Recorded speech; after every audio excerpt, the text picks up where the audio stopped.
Your Excellency, Prime Minister Lee, Managing Director of the Monetary Authority of Singapore, Governor of Reserve Bank of India,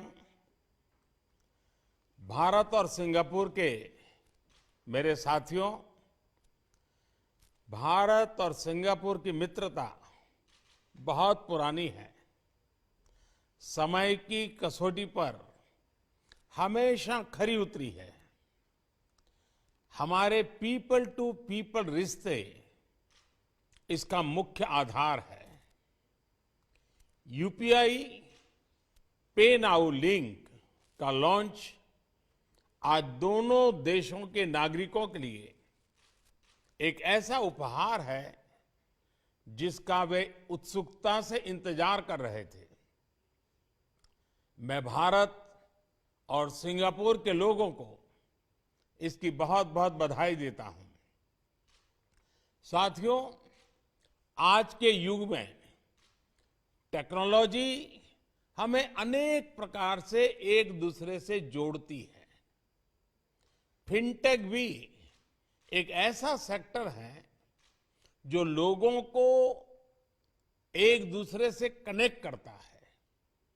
सामान्य तौर पर इसका दायरा एक देश की सीमाओं के भीतर ही सीमित होता है, लेकिन आज के लॉन्च ने क्रॉस बॉर्डर फिनटेक कनेक्टिविटी उसके एक नए अध्याय का शुभारंभ किया है। आज के बाद सिंगापुर और भारत के लोग अपने मोबाइल फोन से उसी तरह पैसे ट्रांसफर कर पाएंगे जैसे वे अपने अपने देश के अंदर करते हैं। इससे दोनों देशों के लोगों को अपने मोबाइल से तत्काल कम खर्च में फंड ट्रांसफर करने में मदद मिलेगी। इस सुविधा से दोनों देशों के बीच रेमिटेंसेस का सस्ता और रियल टाइम विकल्प संभव हो पाएगा। इसका हमारे प्रवासी भाई बहनों, प्रोफेशनल्स, स्टूडेंट्स और उनके परिवारों को विशेष रूप से लाभ होगा। फ्रेंड्स, बीते वर्षों में भारत ने इनोवेशन और मॉडर्नाइजेशन के लिए उचित वातावरण बनाने को सर्वोच्च प्राथमिकता दी है। हमारे डिजिटल इंडिया प्रोग्राम से देश ईज ऑफ लिविंग में भी बढ़ी है और ईज ऑफ डूइंग बिजनेस भी बढ़ा है।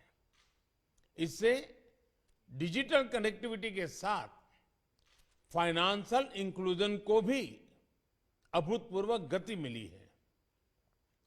डिजिटल इंडिया अभियान ने गवर्नेंस और पब्लिक सर्विस डिलीवरी में अभूतपूर्व रिफॉर्म्स को भी संभव बनाया है।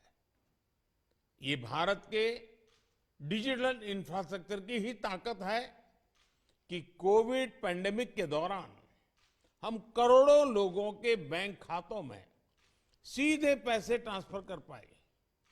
फ्रेंड्स, 5 साल पहले मैंने सिंगापुर में कहा था कि फिनटेक, इनोवेशन और युवा ऊर्जा में विश्वास का एक बहुत बड़ा उत्सव है।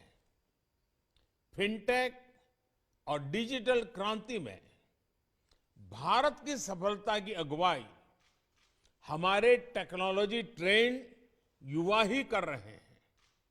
आज फिनटेक की दुनिया में भारत के हजारों स्टार्टअप्स अपना लोहा मनवा रहे हैं।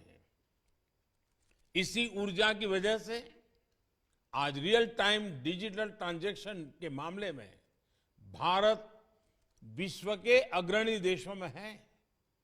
आज यूपीआई भारत में सबसे पसंदीदा पेमेंट मैकेनिज्म बन गया है। मर्चेंट्स और कंज्यूमर्स दोनों ने ही इसे ज्यादा से ज्यादा वे अपना रहे हैं। इसलिए आज बहुत से एक्सपर्ट्स ये अनुमान लगा रहे हैं कि जल्द ही भारत में डिजिटल वॉलेट ट्रांजैक्शन नकद लेन देन से अधिक हो जाएंगे।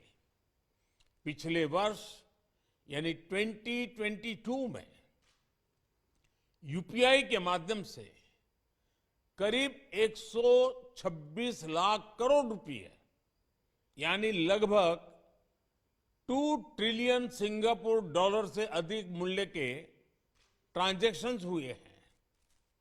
अगर मैं नंबर ऑफ ट्रांजैक्शंस की बात करूं तो ये भी 7,400 करोड़ से अधिक होता है।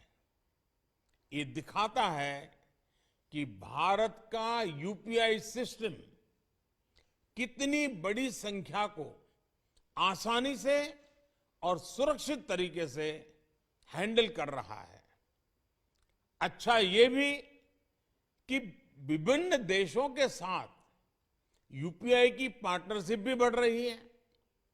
सिंगापुर पहला देश है जिसके साथ आज person to person payment facility launch हुई है।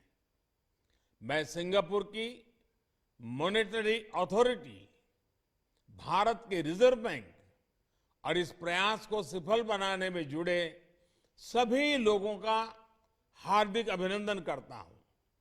मैं दोनों देशों की जनता को फिर से बहुत बहुत बधाई देता हूं और मैं प्रधानमंत्री जी का भी हृदय से बहुत बहुत आभार व्यक्त करता हूं। धन्यवाद।